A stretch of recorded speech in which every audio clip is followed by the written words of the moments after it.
was a fiver.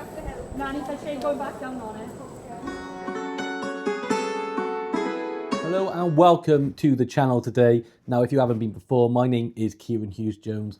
I am a full-time antiques dealer and I am the founder and I run TaliesinAntiques.com. Now, if you want to learn more about my website, see what sort of items I'm selling, see all the other content I have out there, if you go in the description, there are plenty of links for you to go and have a look at. Now, my videos are all about antiques. They're for people who love antiques, whether that's appreciating them, collecting them, or if you're a dealer yourself, if you're in the trade, I try and make sure that this is interesting for everybody within those little camps. So today's video, I'm going to show you a number of items that I've picked up recently. I'm going to talk to you about the history of them, the story behind them, why I picked them up, what I think makes them so special, and of course I'll tell you what I paid and what I think they're worth. And if you want to stick around to the end, I'm going to talk to you about future videos and content I've got coming up. Now we'll get straight into it. Now at the beginning of this video, I've shared a little clip from a previous video where I did a trip to the National Botanic Garden of Wales for an antiques fair, and I picked something up, and I'm going to talk about that first of all. So what did I pick up for a fiver? Well, here we have it here. Some of you will recognize this immediately as being, of course, Chinese. And you may have noticed as well that it is enamel. Now, my first thought when I bought it was that this was Cantonese enamel. I just thought it was a beautiful little piece. It's only later when I got home and really studied it that I realised, hang on, this could be something special. Now, first of all, we're looking at the quality of the work. Here we have at the middle this longevity symbol, a very symbolic meaning in the Chinese history and culture. You have the bats here. I absolutely love those bats, how they're sort of curved around that symbol as well. Again, very strong symbolism. And then you have all this work. And when you start looking closely, you can start seeing these little objects and also these, which all have different meaning. They're actually all auspicious symbols of Buddhism. And if you look at the back, they're also featured on the back as well. Absolutely stunning works. And what really stood out to me about this piece was the mark. As you can see, it's there. I can't tell if I got it the right way round. I'll put it the right way round up on the video anyway. And yeah, this really stood out to me because it made me think, well, hang on, I think the quality of the work here and the symbolism of age suggests that this might be what they call in the antique collecting mark and period. Now, what that means, of course, is that it's been marked and it is of the correct period in time. And this mark is for the Daoguang Emperor from the early to mid 19th century. That emperor was very much into their Buddhism, so it also would have had a lot of cultural meaning to that particular time in history. And it got me thinking, well, maybe this is something a bit better than I realised. So when I get into that position, I like to get a second opinion from an expert. And in this case, I went to Mr. Peter Coombs of bidamount.com. I've used Peter a few times. He is exceptionally well educated when it comes to Asian art, and I recommend his service very highly. If you ever have a piece that you're unsure about, it's around £11 or $15, and it's well worth getting that confirmation. And he looked at it, he sends back a video, and he confirmed that this is not only exceptional quality, but yes, mark and period. And he was very taken by it himself. There's not many of these around. There's many of this kind of style around, but not particularly of that period, and certainly not marked like that. So it turned out this was a special little tray. Just a small thing, but so much work and so much meaning and symbolism packed into this tiny little piece. An absolute pleasure to have found it. Now the valuation that Peter gave it was, if I remember correctly, I think it was around $1,200. I think he said it could sell for around $1,500. That translates into about £1,200. And to be honest, that's the price I put on it. Now the reasoning behind it is I think this is just such a rarity and so special that, as far as I'm concerned, I'm happy to keep it until somebody loves it as much as me and is able to part with that type of money. What an incredible find.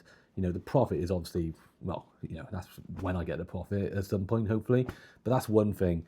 For me, it's not just about that, though. I hope that's come across well enough in my videos, that just the excitement and the pleasure and just the amazement of finding something like this, finding out what it is, and just being able to own it is just what I do this for. So there we go, one absolute epic piece. That's number one. We'll now go on to the other things that I found. Okay, before I move on to the next one, just a small ask from me. If you do enjoy this type of video, all I ask is that you click the like button and you subscribe to the channel. Both are free to do. Now we'll move straight on to the next piece, and it's actually another little oriental piece. Here we have this beautiful little aubergine monochrome bottle vase, and you can see this kind of gold sort of leaf pattern with the leaves and a small bird as well. There we go, very beautifully done, very unusual.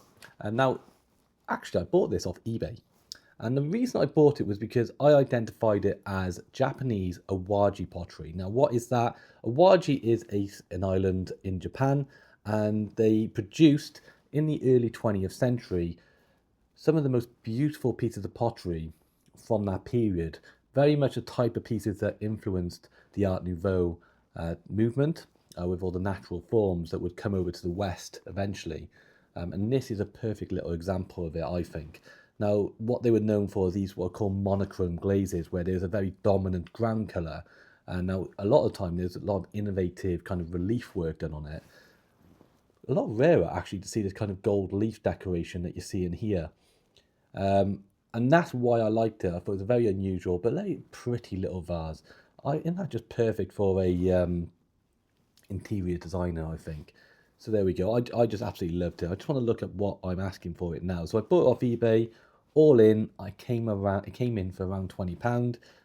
The listing didn't specify what it is. I think they described it as either Chinese or Japanese. And I'm pricing this at £120. And I think that is a lovely little piece for that. Let me show you the bottom as well. This is a good way of spotting Awaji pottery. What's interesting about Awaji as well is that it's not strictly stoneware or porcelain. It's kind of a mix of the two. So yeah, there you can see it there. But it's sort of a mix of that clay and then fire. So it's also quite a unique composition in the actual clay as well. So there we go. Just a very pretty little antique piece from Japan. Got a lot going for it, and I was very happy to find that, and it's now available. Now I got a really interesting little vase here, which is going to confuse a lot of people, I think. Now have a look at that, and just based on what you see in there, tell me, or just have a think about who you think made this or where it comes from. Now what if I was to tell you that this is actually English, and how many of you know who the maker of this was? It's a very famous factory. Well, I'll reveal it straight away. We'll have a look at the mark. This is actually a Royal Doulton vase. Now, Royal Doulton, one of the biggest names in English pottery and ceramics, going back to the, I believe, mid-19th century, starting out as Doulton Watts, becoming Lambeth Doulton before getting the Royal Seal and becoming Royal Doulton, going for many, many years and just known for lots of different things, lots of different styles, but not very well known for this style. Now, what is this? Well, this comes from a very interesting part of their history. It comes from around 1900, where they were doing a lot of experimenting with different glazes. Now, this was being headed up by the lead designer of Royal Doulton at the time, which was Charles Noke. And a lot of people know that name. A lot of collectors go looking for anything associated with it to Charles Noke, who did some incredible work. Now, this is from a point where they were trying and experimenting with replicating a lot of Chinese glazes, and particularly those from the Song and Ming dynasty. So here we have what is a little monochrome attempt of that. There's actually small little streaks of other colours. You know, it's a green dominant colour, but you can see reds as well. The interior is white. A very interesting piece, and I saw this actually on eBay as well. And I knew straight away that these experimental glazes mean that this is probably one of a kind. You know, they did a lot of flambe later on, which was the red monochrome and then different designs with that. But you won't see many with this kind of green replication of a Song dynasty ware as well. So I thought that was an incredible little piece. In fact, to people who collect, you know, whether that be Royal Doulton, pieces of Royal Doulton history, and there are still a lot of people who do that, or people who like to collect things from the kind of history of pottery or things that sort of stand out from the kind of development, particularly in Britain, this is going to be a very desirable piece because this is one of those things that marks a period in time coming from that point where they were experimenting, and it's actually one of the first times that a Western pottery was able to replicate this kind of very difficult and intricate work that was happening in China. So I think this is not only a very nice looking piece, but also a very important piece. And yeah, anyone who appreciates that history of English ceramics and the development of it is going to like this. So this cost me around £60, I believe. I would have to double check that. And then I have it up for £395 as quite a rare little rarity and a very important piece of history. Over the last few months, I've actually started to sell jewellery on my website. It wasn't something I was doing up until very recently. There's now a lot of silver jewellery, small bits of gold as well. One of the ones I wanted to highlight in this video was just this pretty little brooch here. Of course, there will be photos going up as well to make sure you get a good view of it. Now, this is a agate brooch with the kind of silver banding. Let me just see if I can get because it is hallmarked as well. You probably can see that there are hallmarks, but I'll have to put a picture up of the actual hallmarks. And it's sterling silver dating to 1976 in Birmingham. Just a very pretty little thing, and it's just one of the number of things I've added to my website recently.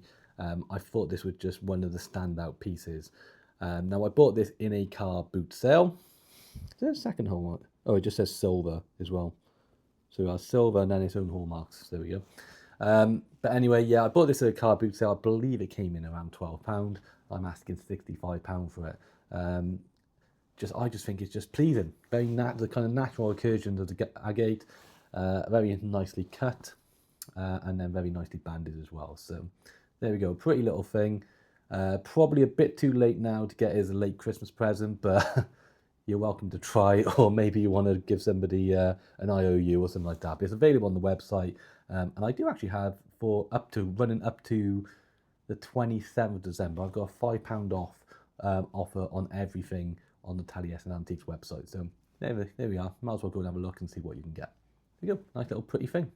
So I'm going to do something a little bit different. I wanted to share with you a piece I've had for a while, but I just saw it the other day and I thought this is a lovely little story to tell. So what is this? What is this little glass here? Well, this dates to 1893 and it comes from the US of A. More specifically, we're talking about Chicago. And in Chicago in 1893, one of the biggest events of the year, one of the biggest international events, it was the World's Fair of 1893. It actually went on for a few months and it had 26 million people attended that fair. And what were they going there to see? Well, they were seeing all the technical innovations at the time. There was people showing off and showing what was happening at the forefront of technology. There was also a lot of cultural exhibitions and museums and performances. And this little cup here is part of that little story because what this has on there, it says Alfred Lee Stickle, World Fair 1893. So all this would have been was a little piece of souvenir. And there would have been a store there, if you can imagine it, which would have a lot of these glasses, and then a person would go up there and they'd be able to get acids etched into their name, and then it's a little keepsake that they went to that fair. I just think that's a nice little piece of history. You can date it to that moment in time, and can you imagine that now if they had a World's Fair these days, whether it would, maybe the viewing figures online on YouTube would have got very high, but you certainly wouldn't get 26 million people attending it over the course of a couple of months. So there we go. Just I thought it was a nice little piece. It's available on my website and it's just £20. So here we are. Okay, so everything I'm going to show you now, I bought at an auction and I paid £20 for it. So everything in this little section, and these are religious texts and works of art. Little story on that one actually. If you saw my video where I put my items in auction, I actually got these from that auction, so it wasn't a complete washout. That auction actually bought something exceptionally well. And what happened was these were originally listed by the auctioneer when it went up. I mean, I think it just said religious texts or religious pictures or something like that. I went in them and thought, wow, they've been, they haven't been identified properly. So I thought, oh, this is a good potential here. But then on the day of the auction, the listing completely changed and the auctioneer put a ton of information about what these were and where they, the history, a bit of history that you must have Googled or whatever about them.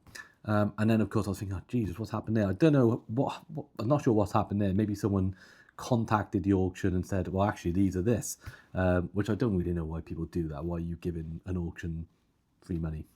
So just buy it yourself and, get the rewards for having that knowledge. But anyway, I digress. Fortunately, it's clearly too late. Still, people didn't really bid on it. The auctioneer tried really hard to get a lot of money for these. He would not put that hammer down, but I stuck it out and I got them for 20 quid. So what are they? Well, this is the first thing I'm going to show you. Have a look at that now. A very interesting thing. The first thing that's going to jump out at you, this kind of illuminated illustration. Now, this actually nicely double framed, clearly come from a book or manuscript. And these are actually Persian, so Qajar period, 19th century. One side of the illustration shows you a kind of polo scene with different men on horseback playing polo. And then the other side is more of a hunting scene. And it looks like a big cat that they're hunting. It looks like there's deer as well with their bows and their arrows. Very interesting. If you go to the top, then above each one of them is a Arabic, I believe it's Hadith manuscript, handwritten, and you can see the age of the paper on there as well. So that is a very interesting piece. Now, when I got home, researched it, of course, I don't speak the language. It takes time to work out what you got in your hands and double checking everything, making sure that it is what you think. Now, the translation is I put it on my website. I haven't got it to hand at the moment, but it is regarded, of course, something from a Arabic or Islamic manuscript, potentially the Quran as well. And the art there helps us date this. Now, this is actual gold leaf that is used and then hand painted on top of that. But it helps us date it because this would have been something from the 19th century. Now, if a lot of the research you do, you start getting carried away because you start wondering, is a piece like this actually older than that?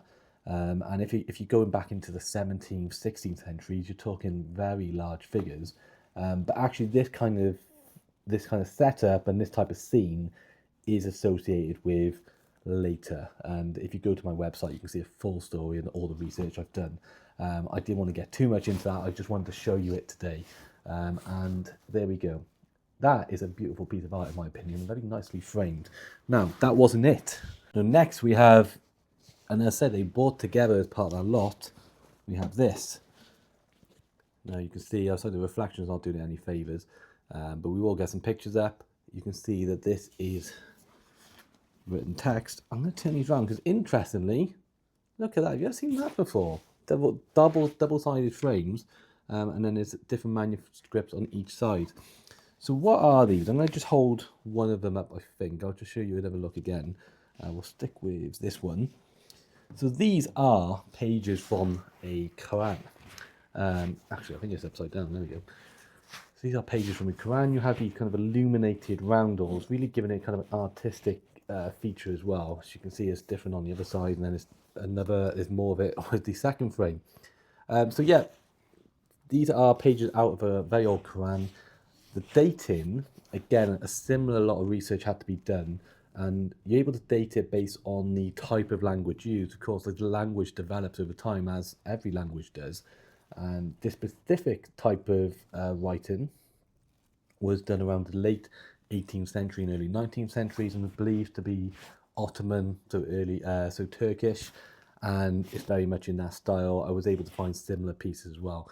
Again, a lot of the research on my website, I'm not going to go into a great bit of detail here, but I did want to show you. I just found these absolutely fascinating pieces. There's actually been some repair done to that one as well. But yeah, as I said, I'm not going to be able to share a lot of specific information about these apart from the date and point you to my website for more details. But yeah, absolutely fascinating pieces. Bought for £20 at an auction. I got very fortunate. Now, the pricing I put on them based on my research was the painting is up at £6.95, and then those two earlier manuscripts, when I say two, there's actually 4 pages there, very nicely framed again, and they're for £7.95. So amazing buys, from that auction, regardless. And there we go. Thankfully, I got a bit lucky, despite the fact how the rest of the auction went. I'll show you two more pieces that you would have seen in one of my earlier videos when I did Melbourne Flea Market. And I bought these two pieces not knowing a lot about them, but liking the look of them. And in fact, the previous owner, the dealer who sold them to me, actually commented on the channel. So thank you again for doing me a good deal. And it was one of those, the type of piece that I bought at the fair, but when I got home, that's when, and the research I did, that's when I was able to find a lot more and see how truly incredible these are. Now, obviously, your first thought is that these are lamps. They are lamps, but they're actually well-oiled lamp clocks. So not only do they give you some light, they also help you track the time. And they come from the early 19th century. Now, if we give a bit of a close-up, you will see along the band in there, you'll see the Roman numerals true of both of them. Look at that, I just love I love that sort of blown glass at the top there, which I'm guessing was just a way of illuminating the light coming out of them. So these are made of pewter, and then, as you can see, very old hand-blown glass. And the idea was it was filled up with whale oil, which when burns at a very slow rate, and then you can track the time as it burns away. Just absolutely fascinating, incredible design. You know, just being able to work that out and create these amazing objects from the back of that. You know, these likely would have been used in ships, or you can imagine dark ports, all types of different things. I love that this one has a little decorative flair with the kind of sea, I guess it's like a, what do you call it, a sort of mythical creature anyway, like a dragon, as a handle. These are just absolutely incredible works of history, and just taking you back to a very specific time. You know, these would have been, we believe that they were made in either Germany or in Holland at the time. Just incredible, just an absolute honour. And it's one of those things where I saw them at the market, and I just loved the look of them. Thought they were lamps, of course, and I took a chance on them. I believe I paid 120 for the pair, and then when I got home, I did the research. Now, there is an amazing little thing with these. I'm just going to put them down carefully down here, because it wasn't just the two lamps that you got. What you got with this is an amazing little piece of social history that came with them. Have a look at this picture, black and white, clearly taken a long time ago, and it's sort of paired together. And what a pleasing little extra of knowing that this pair have been together for a long time. I don't know when this picture was taken. I'm guessing, you know, the latest was probably the mid 20th century. But you know, I don't think these were made as a pair, of course, because they are different. But it's just very nice that they were held together for such a long time. And somebody obviously liked them enough back then to take a picture, and they stay with that pair. And as a result, of course, I'm now going to keep them together and sell them as a pair as well. But look, that is what the antiques game is all about. It's just seeing something and just knowing there's something about them. You can't really put your finger on it. You know, I knew that there was obviously something 19th century old lighting about them, but I just had a feeling that there's something else there to go and explore and go and research more. And what I was able to find, I put a full history on my website if you want to learn more about them, and how whale oil lamps were made, the museum pieces. But these are a real rarity and just so stylish. Absolute honour to own them. Now they're available on my website for $4.95, and very happy to end the items on them today, because they just make me so happy. It was just really like nice memory now, finding them, doing the research, and being able to celebrate their history through my website. Well, there we are today. They're all the items I'm going to show you in this video, and I want to thank you for watching, especially if you got to this point. If you can like the video, subscribe to the channel, that's always appreciated. I do thank you for that. Also, just want to highlight another series of videos I've done recently with Mr. Antiques Arena, Walter O'Neill, and we did some collaboration. We both shot videos where we went out and did a little road trip. We called it the Road Battle, and we did a bit of a competition on what we could find. And it's amazing bits we found. And I did a calibration video with Walter, which is on the Antiques Arena channel, where we share the items we found. Honestly, one of the best videos I've been part of, just the different things we found, just talking about those antiques. For an antiques lover, people love finding treasures and want to learn more about, you know, what to look for. that's a perfect video for you. So go over to the Antiques Arena channel to have a watch of that. So just want to talk to you about something additional I'm doing. So this is real nitty-gritty stuff. It's not going to be for everyone, but it might be for you, so just bear with me. I've got 2 other platforms that I'm making videos and writing articles for. One's Patreon and the other is Substack.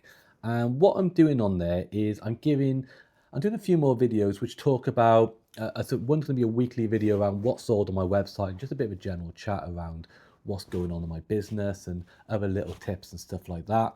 I'm also sharing the articles I write. So these are guides and articles, so they range from helping you identify different pieces when you're out looking yourself, but also talking about things happening in the trade and anything I think that's interesting in antiques. They're for people who really want to get into the depths of the antiques trade. So they're going to both be on my Patreon and Substack channels. If you're interested in that type of thing and you want to look at that more, please head over there, just hit the links and you'll be able to find more information and see if it's for you. If not, if you're happy with the YouTube videos and you think this is more than enough of you that I can handle, then not to worry, I've got plenty coming up on YouTube as well. I've done a clearance recently where I'm just listing a lot of the items, and I want to do a video just on that and just show you the type of things you can get from one house clearance. I've got another video coming up about the auctions and the auction trade, and a very interesting one that is going to be. That'll be within the next couple of weeks. There will be more haul videos. I am going to have a think about the type of videos I can make where I can give you guides on helping to identify different things. I did one on Islamic metalwork recently, if you want to go back and watch that. Just one thing to remember with a channel like mine, which is a small one, and I don't pay to promote or anything like that. So what you see with my videos, if you subscribe, you might get a notification every now and again, but if you don't subscribe, you won't really hear about that I put a new video out. So if you're watching this, you can just go back and watch them, and they're all there. There's a massive list of them. So yeah, if you have like any ideas or anything in particular you want me to make a video about, if you've heard me talking about things and you'd like me to share with you how I identified it and all that type of thing, then just let me know. Another thing I'm thinking of doing is a Q&A. So I'll take 10 questions from people watching and I'll answer them on a video. So if you have got any questions you want me to answer, feel free to leave them in the comments or send me an email, any of those type of things. So there we go, lot coming up as well. So I'll stop waffling, or go to the description, plenty of links to follow up on, all that type of thing. But there we are, that's it for today. I want to thank you. I'm not going to say Merry Christmas or anything yet because I will get another video out before then, but otherwise have a good week, whenever you're watching this, and I will see you again soon. All the best. Goodbye now.